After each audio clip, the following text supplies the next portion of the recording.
Cześć, Piotrek z tej strony. Chciałbym dziś poruszyć temat maila z CV wysyłanego podczas aplikowania na ofertę pracy.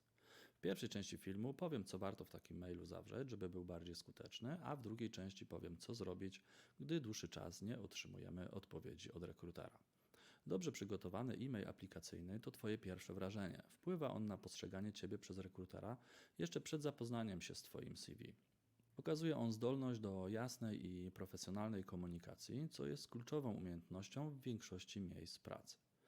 Ta wstępna korespondencja nie jest zwykłą formalnością. Pokazuje Twoją profesjonalną postawę, dbałość o szczegóły i o to, jak poważnie traktujesz proces rekrutacji. Rekruterzy często oceniają zainteresowanie kandydata stanowiskiem na podstawie wysiłku włożonego właśnie w personalizację wiadomości e-mail i dostosowanie jej do wartości firmy. Dobrze napisany e-mail zwiększa prawdopodobieństwo, że załączone CV zostanie otwarte i dokładnie przeanalizowane. Aby upewnić się, że Twój mail z aplikacją zapadnie w pamięć, przygotowałem dla Ciebie kilka wskazówek, jakie powinieneś zawrzeć w mailu odpowiadającym na ofertę pracy. Zacznijmy od tematu wiadomości. Bądź konkretny. Wpisz nazwę stanowiska, o które się ubiegasz i numer referencyjny, jeśli znajduje się on w ogłoszeniu. Nie zapomnij na końcu dodać swojego imienia i nazwiska. Rekruter wtedy będzie łatwiej mógł Cię znaleźć niż po samym adresie mailowym. Na samym początku w treści maila postaraj się o spersonalizowane powitanie. Wykaż inicjatywę i poświęć trochę czasu na wyszukanie i poznanie imienia i nazwiska osoby, która rekrutuje.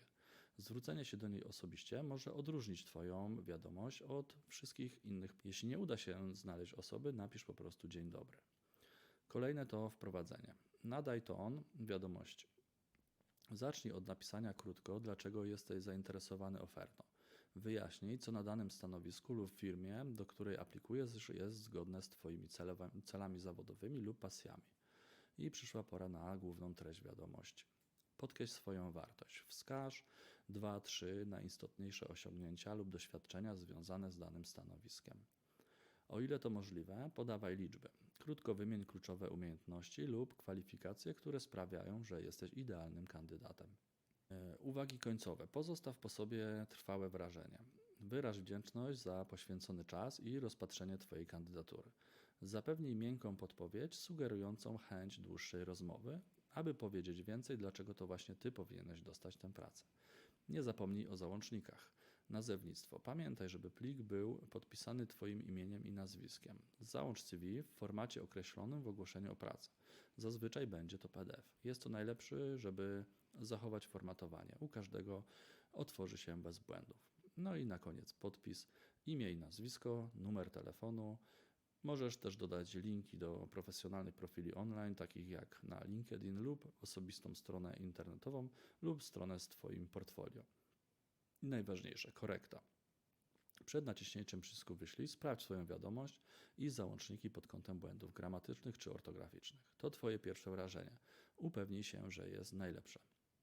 Dzięki starannemu włączeniu tych elementów do wiadomości będziesz odebrany jako zorientowany na szczegóły kandydat, zwiększając szanse na wyróżnienie i zapadnięcie w pamięć rekruterowi. Przykłady maili, jakie możesz napisać, znajdziesz na mojej stronie. Poklikaj w linki w opisie filmu. W drugiej części filmu powiem Ci, co zrobić, jeśli przez dłuższy czas nie otrzymujesz wiadomości zwrotnej. Tymczasem, jeśli podoba Ci się ten film, kliknij kciuk w górę i zasubskrybuj kanał. Nawet jeśli nie jesteś teraz na etapie szukania pracy, to będzie Ci łatwiej znaleźć go w polubionych w odpowiednim późniejszym czasie. Brak informacji zwrotnej lub odpowiedzi po wysłaniu podania o pracę może być przygnębiający. Niestety taki stan rzeczy jest dość powszechny na rynku pracy. Coraz więcej firm wie już, że employer branding jest niezwykle ważny, jednak wiele jeszcze zostawia aplikacje bez odpowiedzi. Co możesz zrobić, jeśli czekasz na informację zwrotną od dłuższego czasu? Po pierwsze, sprawdź jeszcze raz ogłoszenie o pracy lub jakąkolwiek komunikację, którą mogłeś otrzymać od firmy. Warto sprawdzić folder spam. Czasami pracodawcy podają przybliżony czas odpowiedzi. Jeśli nie, zazwyczaj odczekanie 2-3 tygodni po upływie terminu składania aplikacji jest rozsądne. Jeśli w tym czasie nadal nic, to warto wysłać jeszcze jednego maila. Zacznij od odniesienia się do swojej pierwotnej aplikacji. Napisz, że aplikowałeś i chciałeś dowiedzieć się, na jakim etapie jest rekrutacja i jaki status ma Twoje zgłoszenie. Wyraź swoje zainteresowanie stanowiskiem i firmą. Zachowaj profesjonalny i wyrozumiały ton. Pamiętaj, że wiele działów HR ma do czynienia z ogromną liczbą aplikacji. Jeśli e-maile nie przyniosą odpowiedzi, a firma podała numer kontaktowy, możesz rozważyć wykonanie telefonu. Będzie to na pewno bardzo stresujące, ale może pomóc. Warto zauważyć, że chociaż terminowe odpowiedzi są idealne, niektóre firmy mają wydłużone procesy rekrutacyjne, a opóźniona odpowiedź niekoniecznie oznacza odrzucenie. Ważne jest, aby zachować równowagę między proaktywnością a cierpliwością. Czekając na odpowiedź, poświęć czas na ponowne przeanalizowanie swojego CV. Upewnij się, że jest ono dostosowane do stanowiska, nie zawiera błędów i skutecznie prezentuje Twoje umiejętności i doświadczenie. Czasami dopracowanie dokumentów może mieć znaczący wpływ na przyszłe aplikacje.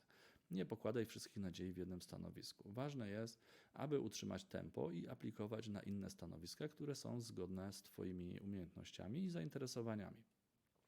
Kontaktuj się z profesjonalistami z branży, dołączaj do webinarów, bierz udział w warsztatach lub seminariach i rozważ dołączenie do platform takich jak LinkedIn, jeśli tego jeszcze nie zrobiłeś. Obserwuj firmy ze swojej branży, merytorycznie komentuj ich wpisy. Możesz zostać zauważony przez rekruterów, którzy nieraz sami mogą zaproponować wzięcie udziału w aplikacji. Jeśli zdarzy Ci się, że jednak otrzymasz odmowę, poproś o informację zwrotną. Może to być nieocenione dla poprawy przyszłych aplikacji. Na koniec chciałbym Ci powiedzieć, że poszukiwanie pracy może być trudnym procesem, a odrzucenie lub brak informacji zwrotnej może negatywnie wpłynąć na Twoje morale. Pamiętaj jednak, że na decyzję o zatrudnieniu wpływa wiele czynników. Niektóre z nich są poza Twoją kontrolą. Zachowaj pozytywne nastawienie, kontynuuj doskonalenie swoich umiejętności i aplikuj dalej. Twoja wytrwałość na pewno się opłaci. Zapraszam Cię do poklikania w linki w opisie filmów. Znajdziesz tam przykłady maili z przypomnieniem o sobie rekrutującym. To już koniec dzisiejszego odcinka. Napisz proszę w komentarzu, czy i jak personalizujesz swoje maile, aplikując na ogłoszenia.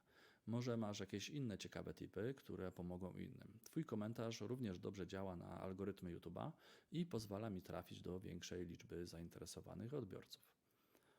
Tymczasem dzięki, cześć.